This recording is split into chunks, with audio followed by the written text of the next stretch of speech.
Welcome, Donna, to the Netherlands again. Thank you. You like coming here, don't you? I love coming here. And always here. Always here. Yeah. I have such good memories You of do. Werner and this house. Yeah. Yeah. It's my second home. It is, I think it is. I make with my son a podcast about good taste, about everything about food, culture, art. What does good taste mean, is the meaning for you? Good taste to me is simple elegance Yeah, for when I cook. yeah, Not always, I'm not saying that as a general rule that everything I eat has to be simple elegance, but I think for home cooking, it's more about the simple things that you combine cleverly that really, you're not a restaurant at home. No, you're not. And it needs to give you comfort, I think. Yeah. Yeah. And so I think the simple elegance of, just beautiful, sunny kind of courgettes and combining them with mint and then a milky ricotta and things like that. Just simple things, but things that shine together. And you're here in the Netherlands because you have a new book. Yes. And this is your most personal one, I think. Yeah, it is. It's the first one I've actually created and photographed at home, which was my rule forever. Never at home. Never at home, Business always at separate. home. Yep. Yeah. Very private person. Yeah. Yeah. But there we go. But then you did. Never say never. No. And it is a great book. I've already had a look in it and I tasted a few things. What makes this book different from all your other books? Because you're the queen of effortless chic. Thank you. I like that. This one is a little bit different because it is just focused on summer. Mm-hmm. And I don't know if I'm cheating in a little way because I think that produce in summer somehow tastes better. It's true. I think everyone. Sunnier. Yeah. Yeah. It makes you feel more happy, Yes. warm, and being outside is even better, don't you think? Yeah. Yeah. But I always thought Australia is always summer. Well, we like to think it is, but, there is a mild winter as well, where the tomatoes, they're not as sunny, they're not as sun-kissed and sweet and beautiful. There's no great strawberries or, And you made this book at home. Do you have your own garden with tomatoes and things like that? I did once upon a time. Once upon a time. I did have a garden, and Yeah. then the neighbor's trees grew so tall Oh, you had that only... it blocked out all the sun. And then my garden didn't do so well, so I kind of gave up.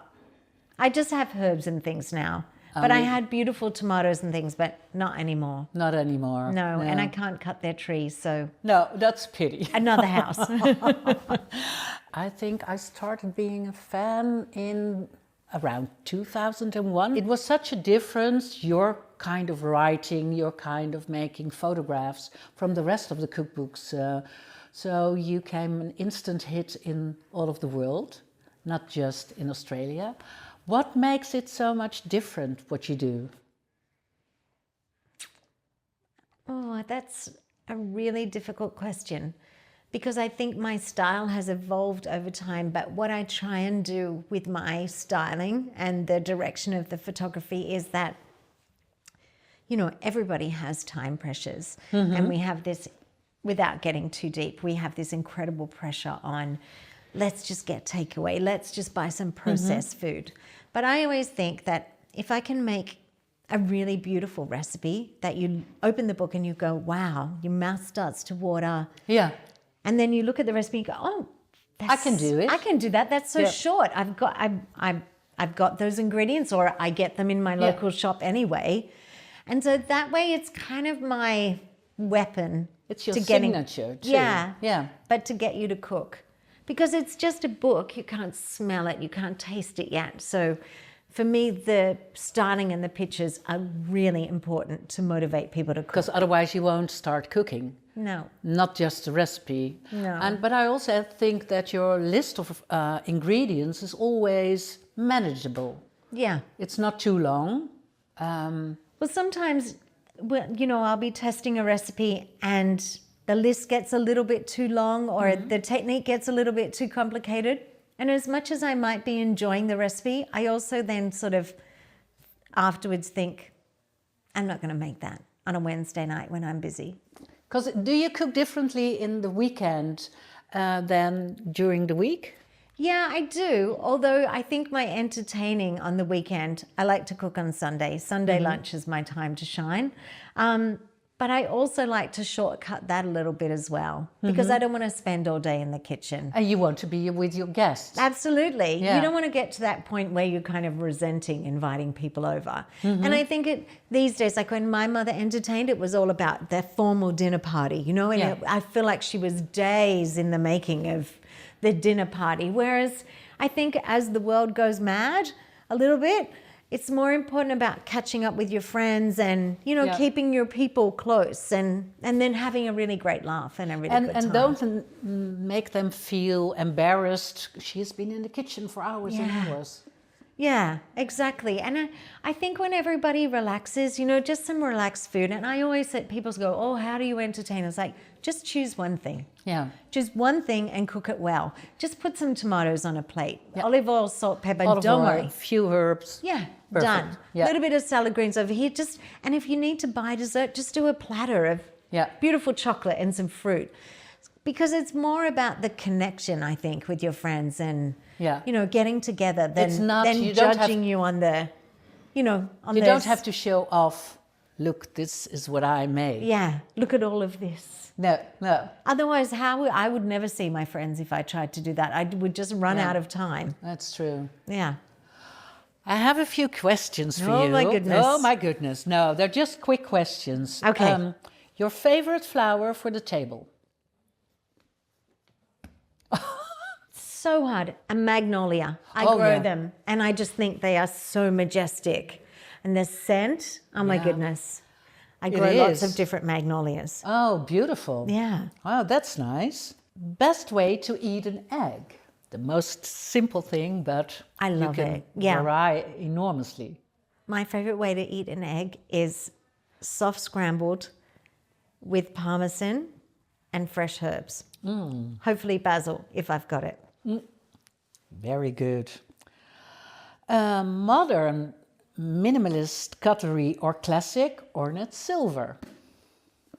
Oh, I love my old school vintage cutlery. I'm not great with modern cutlery. No. Because it has a memory too. Absolutely. When you hold it in your hand, it's got a certain softness and a patina to it. Yeah. It's beautiful. It's weighted. True. It's what you told me when we are having lunch, that you have used in this book plates from your grandmother. Yeah. And I realized that I don't know how you would explain it in Dutch, but like a good cupboard.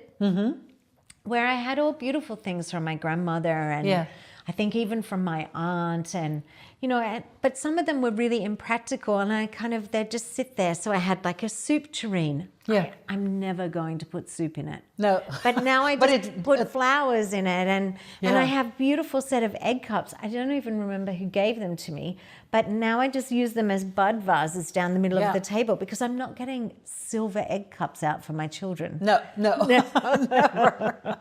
Do you have a favorite podcast to listen to while traveling or cooking?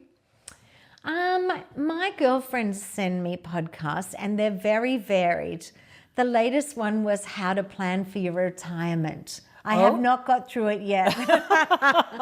Do you know, one of my girlfriends sends me good ones. It's more about brands and creating and marketing. So I was listening to one just the other day about a very clever makeup brand that just started. And, I just think that's if they've had such quick cut through, how did they do it?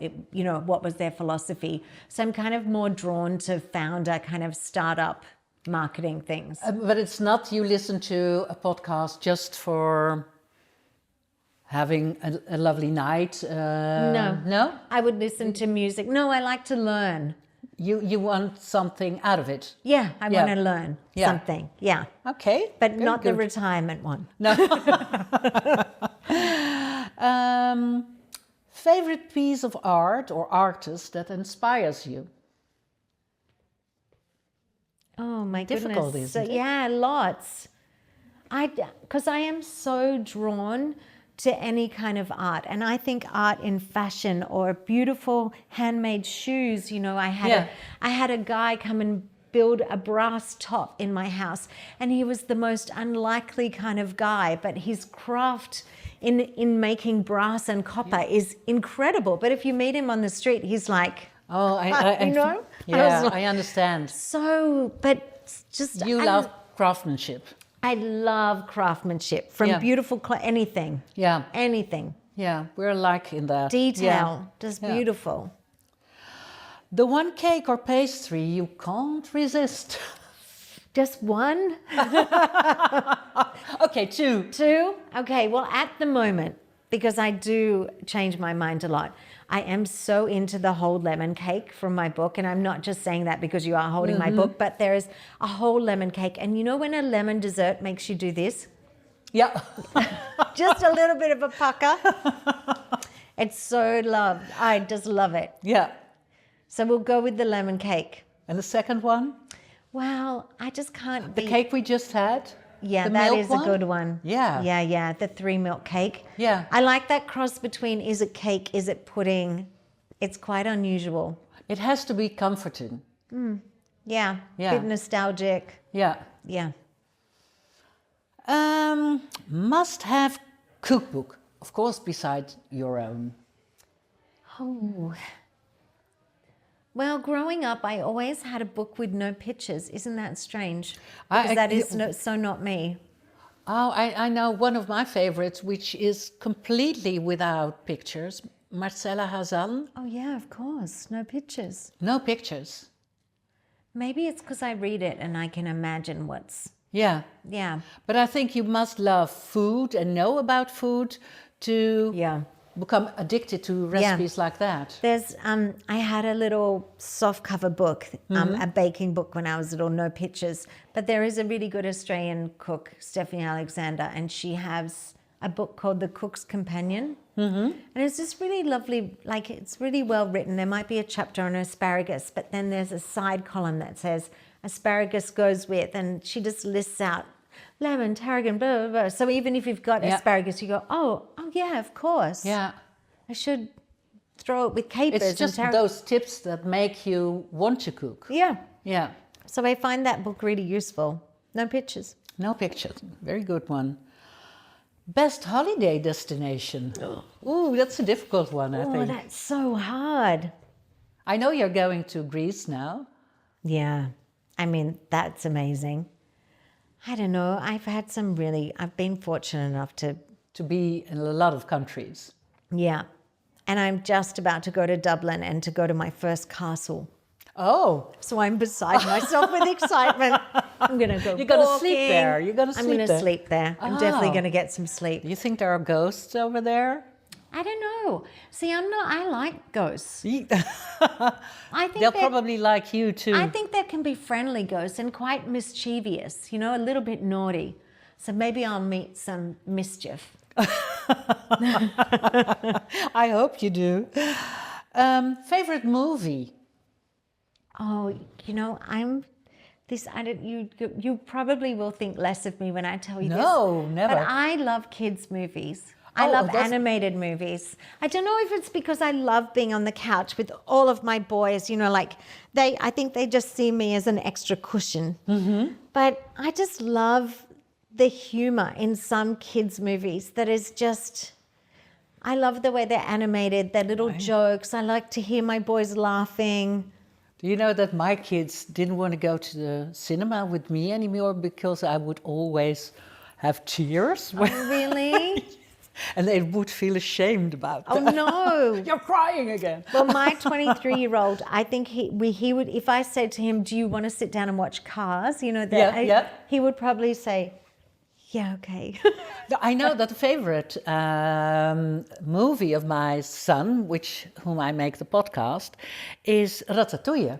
Oh, yes. Such a good movie. I know. And maybe it's something about the... you know, animated movies are more about your imagination than a crime But or it's a also thriller. feel good, I think. So good. Yeah. And lovely little messages in them, and Yeah. at the end everyone's smiling. And Yeah, happy. I agree. And the last one, the smell of good taste. What is that? Lemons, I suppose. Lemons. It's quite layered, the smell of good taste. Gosh, so many smells just smell of good taste. Vintage furniture wax and leather. Things with a history and a story, I think are good taste. That's the craftsmanship again. Yeah. I don't know, things that are more, Lived have a through. story. Yeah. Yeah. Like the cutlery. Oh, yes. Thank you. Oh, no, thank you. Thank you. Such a treasure to see you again. Thank you.